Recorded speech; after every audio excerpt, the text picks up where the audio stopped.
Pada awal 2026, Rusia sudah bangkrut. Bukan bangkrut seperti sebuah negara miskin. Bangkrut seperti sebuah negara kaya yang membelanjakan lebih banyak daripada yang diperolehnya. Dan yang mengetahuinya, hasil minyak telah merosot sebanyak 24% dalam setahun. Dana kecemasan, Kremlin mempunyai kurang daripada separuh daripada apa yang dimilikinya sebelum perang. Dan Putin sedang melakukan perkara yang tidak terfikirkan, memotong perbelanjaan dan, menurut akhbar British Financial Times, menghubungi sendiri para oligak untuk meminta derma. Jadi pada 28 Februari, Amerika Syarikat menyerang Iran. Dan dengan itu, laluan yang anda sedang lihat ini menjadi tumpuan utama dalam tajuk-tajuk berita. Selat Hormuz yang terkenal. Di sini, 20% minyak dunia melalui kawasan ini. Apabila Iran menutup selat ini, pasaran menjadi panik. Dan minyak Rusia yang tiada siapa di pasaran barat mahu beli kerana sekatan, tiba-tiba menjadi salah satu daripada sedikit alternatif yang ada bagi negara-negara yang perlu membeli daripada pihak lain. Dalam masa 4 minggu, harga setong minyak naik daripada 70 kepada $116. Penganalisis mengira bahawa ini boleh menyuntik berpuluh-puluh bilion ke dalam tabung perang Rusia. Putin tidak perlu melakukan apa-apa, hanya perlu mengekspor dan memasukkan wang ke dalam peti simpanan. Dan kemudian, Ukraine memilih tepat pada masa itu untuk melakukan sesuatu yang Putin tidak pernah bayangkan akan berlaku. Tetapi, untuk memahami apa yang berlaku, anda perlu faham terlebih dahulu bagaimana Rusia sampai ke tahap kelemahan ini. Kerana ini bukan video letupan yang anda lihat di luar sana.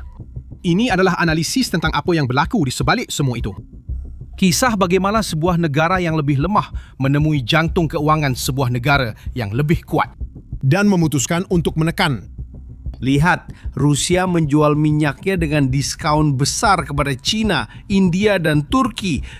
Satu-satunya negara yang masih sanggup membeli.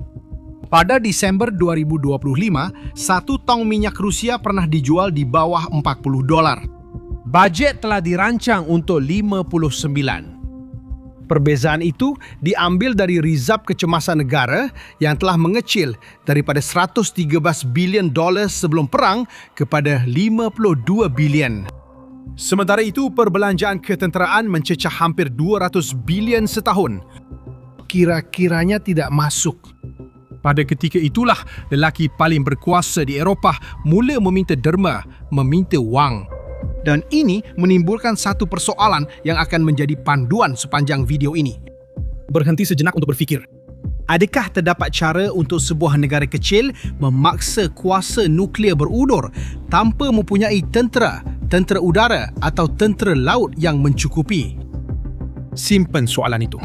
Jawapannya akan kami dedahkan sebentar lagi. Dan dalam suasana inilah, perang di Timur Tengah telah mengubah segalanya dalam sekelip mata. Penutupan Selat Hormuz telah mengeluarkan kira-kira 20% daripada keseluruhan minyak dunia dari pasaran. Kepanikan berlaku serta-merta. Harga-harga melonjak naik. Dan Rusia yang menjual minyaknya dengan diskaun kerana sekatan tiba-tiba menjadi salah satu negara yang paling banyak meraih keuntungan daripada krisis itu.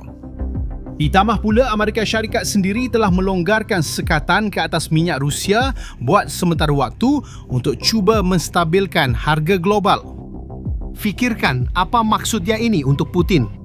Negara yang sama yang membiayai Ukraine pada masa yang sama membuka jalan untuk minyak Rusia memperkayakan Kremlin.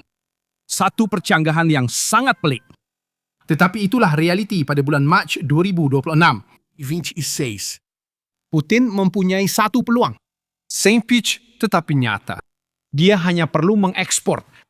Sementara itu, Ukraine sedang memerhati dan sudah 2 tahun membina jenis senjata yang tepat untuk menutup peluang itu. Lihat, sejak 2024, Ukraine telah melancarkan satu kempen terancang terhadap infrastruktur tenaga Rusia. Ia bukan sesuatu yang dibuat secara spontan. Ia adalah strategi. Jika anda tidak dapat mengalahkan musuh di medan perang sebelum kehabisan sumber, seranglah sumber keuangan mereka. Hanya pada tahun 2025 terdapat 120 serangan. Tetapi ada satu masalah. Sasaran yang paling berharga terletak beratus-ratus kilometer di dalam wilayah Rusia, di luar jangkauan drone yang tersedia pada masa itu. Jadi, Ukraina membina drone baru. Liuchi, yang bermaksud garang dalam bahasa Ukraina, ialah drone serangan yang dibangunkan oleh negara itu sendiri. Ia mempunyai jangkauan yang disahkan melebihi 1.700 km. Dan sumber Ukraina menyatakan bahawa versi yang lebih ringan boleh mencapai 2,000 km. Ia membawa muatan letupan antara 50 hingga 75 kg dan menggunakan kecerdasan buatan untuk navigasi autonomi. Perincian terakhir ini sangat penting kerana ia tidak bergantung kepada isyarat radio untuk dipandu. Ia sudah tahu ke mana hendak pergi sebelum berlepas. Dan inilah yang menjadikan sistem peperangan elektronik Rusia jauh kurang berkesan terhadapnya. Kerana sistem-sistem ini dibina untuk mengganggu isyarat, bukan untuk menembak jatuh sasaran yang terbang tanpa sebarang isyarat. Pada Februari 2026, sebuah drone Ukraina telah terbang sejauh 1.700 km secara lurus dan mengenai sebuah kilang penapisan Lukoil di Republik Komi. Вот летит. Еще в НПЗ. Hampir sampai ke Ural. Itu adalah serangan drone yang disahkan paling jauh dalam seluruh peperangan ini. Sebelum ini, rekodnya adalah 1.500 km. Sebelum ini, 1.000. Jaraknya meningkat setiap bulan. Tapi di sini ada sesuatu yang tak ramai orang tahu. Fikirkan sejenak. Jika anda bertanggungjawab untuk melindungi kilang penapisan terbesar di dunia daripada drone yang pertahanan udara tidak dapat jatuhkan, apa yang akan anda lakukan? Itulah tepatnya misi yang diberikan kepada jurutera Rosneft, syarikat minyak terbesar di Rusia. Dan beberapa hari sebelum serangan besar-besaran ke Baltik, rancangan mereka jatuh ke tangan penggodam. Ia telah diterbitkan oleh sebuah syarikat perisikan Amerika yang dipanggil Dallas Analytics. Dan apa yang didedahkannya amat memusnahkan imej Kremlin. Pembentangan itu menyenaraikan 8 model halangan fizikal yang sedang dibina oleh Rosneft di sekeliling kilang penapisan minyaknya. Jaring kabel keluli, perancah pembinaan, kontena kargo yang disusun, bahagian kren, dan yang paling tidak masuk akal sekali, tirai asap untuk menyembunyikan kilang penapis daripada pandangan drone. Cuma ada satu perkara yang sangat penting di sini yang mereka tidak pertimbangkan. Tirai asap hanya berkesan terhadap sesuatu yang menggunakan mata untuk mencari sasaran. Drone Ukraina tidak menggunakan mata. Mereka sudah mempunyai koordinat sasaran yang direkodkan sebelum berlepas. Asap itu tidak mengubah apa-apa. Kesimpulan akhir dokumen itu adalah seperti berikut dengan kata-kata tepat daripada jurutera Rosneft. Perlindungan fizikal ialah satu set langkah-langkah struktur yang tidak menjamin keselamatan objek yang dilindungi. Syarikat minyak terbesar Rusia dalam dokumen dalaman mengakui bahawa mereka tidak mempunyai cara untuk mempertahankan diri. Dan serangan pun belum lagi bermula. Pada awal pagi 22 ke 23 Mac 2026, ketika bandar sedang tidur, drone Ukraina melintasi lebih 1,000 km wilayah dan tiba di pelabuhan Primorsk di Laut Baltik berhampiran dengan Saint Petersburg. Penduduk telah dikejutkan oleh letupan. Langit bertukar jingga, terminal bahan api terbakar, api marak memusnahkan tempat pemuatan dan 2 kapal tangki minyak yang berlabuh di situ. Gubernur wilayah itu terjaga pada pukul 4 pagi dan terpaksa mengesahkan serangan tersebut tetapi cuba untuk meremehkan kerosakan yang berlaku. Dalam beberapa jam berikutnya, imej satelit menunjukkan satu tiang asap sepanjang 200 km di dalam Rusia. 2 hari kemudian, tiba giliran Ust-Luga. Ust-Luga ialah pelabuhan ekspor minyak terbesar di Laut Baltik Rusia. Sendirian, ia mengendalikan kira-kira 700,000 tong sehari, satu bahagian besar daripada ekspor minyak Rusia. Pada awal pagi 24 hingga 25 Mac, drone Ukraina tiba di terminal dan menyebabkan satu siri letupan. Api marak setinggi lebih 100 meter. Cahaya api itu dapat dilihat dari puluhan kilometer jauhnya. Gubernur wilayah itu menyebutnya sebagai kebakaran kecil. Image satelit menceritakan kisah yang berbeza. Dan Ukraina tidak berhenti. Pada malam berikutnya, drone kembali. Kali ini ke kilang penapisan Kirishi, juga di wilayah Leningrad.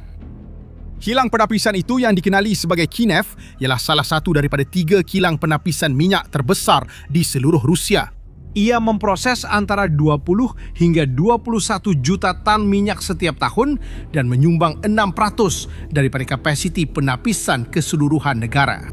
Dalam serangan itu, unit utama pemprosesan minyak mentah dan beberapa sistem penting lain yang diperlukan untuk operasi kilang penapisan telah rosak. Tanpa mereka, pengeluaran akan terhenti sepenuhnya. Dan kemudian drone-drone itu kembali ke Ust-Luga. Dan kemudian ke Primorsk. Dan kemudian ke Ust-Luga sekali lagi. Secara keseluruhan, sehingga akhir bulan Mac, Ust-Luga telah diserang sekurang-kurangnya 5 kali dalam tempoh 10 hari. Primorsk menerima beberapa serangan dalam masa kurang daripada seminggu. Angka-angka itu sudah jelas. Pada minggu yang berakhir pada 29 Mac, hanya 22 kapal tangki minyak berjaya memuatkan minyak di kedua-dua pelabuhan berbanding 37 kapal pada minggu sebelumnya. Jumlah ekspor telah menurun sebanyak separuh. Dan berapakah kosnya untuk Rusia? Baiklah, lebih daripada $1 bilion dalam hanya 7 hari. Semuanya lenyap begitu sahaja. Untuk anda mendapat gambaran, anggaran pakar menunjukkan bahawa Rusia membelanjakan antara 500 juta hingga $1 bilion sehari untuk membiayai perang itu. Dalam 7 hari, dengan menyerang 2 pelabuhan, Ukraina telah menghapuskan jumlah yang bersamaan dengan 1 minggu penuh dana perang Rusia. Beberapa minggu sebelum itu, Putin sendiri telah memberitahu para usahawan Rusia bahawa perang akan berterusan sehingga seluruh Donbas diambil alih. Dia mengharapkan hasil minyak untuk membiayai perkara itu. Pada ketika itu, rancangan tersebut benar-benar sedang terbakar. Agensi berita Reuters menyifatkannya sebagai gangguan bekalan minyak yang paling teruk dalam sejarah moden Rusia. Dan serangan itu masih belum berhenti. Sementara itu, Rusia sedang cuba mengalihkan minyaknya ke pelabuhan lain. Tetapi pilihan lain adalah buruk. Novorossiysk di Laut Hitam masih belum pulih sepenuhnya daripada serangan sebelum ini. Pelabuhan-pelabuhan di Arktik dan Pasifik terletak beribu-ribu kilometer jauhnya. Dan minyak yang disimpan di dalam negara menjadi sasaran tetap untuk serangan drone yang baru. Rusia juga sedang membincangkan untuk memperkenalkan semula larangan ekspor petrol. Ini bermakna mereka akan berhenti menjual petrol ke luar negara untuk memastikan bekalan mencukupi di pasaran domestik mereka sendiri. Ini adalah jenis langkah yang diambil oleh sesebuah negara apabila mereka berada dalam keadaan terdesak. Di pihak lain, Zelensky berkata beliau menerima permintaan daripada pihak rakan yang tidak dinamakan untuk menghentikan serangan. Dan anda tahu apa jawapan beliau? Beliau bersetuju untuk menerima gencatan senjata terhadap sasaran tenaga, tetapi hanya jika Rusia juga berhenti menyerang bandar dan loji tenaga Ukraina. Faham apa yang sedang berlaku di sini? Buat pertama kalinya, Ukraina tidak meminta bantuan. Mereka sedang berunding dari kedudukan yang kuat. Itu mengingatkan saya kepada sesuatu yang berlaku pada tahun 1944, semasa Perang Dunia Kedua. Negara-negara bersekutu menyedari bahawa mengebom kilang-kilang Jerman tidak berkesan. Orang Jerman membina semula semuanya. Jadi mereka mula menyerang bekalan bahan api. Dalam masa 6 bulan, pesawat-pesawat ditinggalkan di darat kerana kekurangan petrol dan kereta kebal terhenti di jalan raya tanpa diesel. Perang itu berakhir kira-kira setahun kemudian. Ukraina tidak mengulangi strategi itu secara kebetulan. Ia mengikuti logik yang telah dibuktikan sejarah berkesan. Sebuah tentera tanpa bahan api tidak akan bergerak maju. Sebuah peperangan tanpa wang tidak akan bertahan lama. Pihak bersekutu mengambil masa bertahun-tahun untuk menyedari perkara itu. Ukraina menggunakan logik yang sama dengan drone yang berharga $200,000 setiap satu. Ingat soalan yang saya tanya di awal tadi? Adakah ada cara untuk sebuah negara kecil memaksa kuasa nuklear untuk berundur? Sebenarnya, soalan itu sedang dijawab sekarang secara langsung di Laut Baltik. Buat pertama kali sejak perang ini bermula, matematik mungkin sedang beralih pihak. Sekarang, saya ingin tahu pendapat anda. Adakah anda percaya bahawa Rusia akan dapat pulih daripada serangan-serangan ini? Atau adakah ini permulaan kepada pengakhiran mesin perang Putin? Tinggalkan pendapat anda di ruangan komen. Kami sentiasa membaca apa yang anda tulis. Jika video ini membantu anda memahami dengan lebih baik apa yang sedang berlaku di dunia, kongsikan dengan seseorang yang juga layak untuk tahu. Dan jika anda masih belum melanggan saluran ini, butangnya ada di bawah.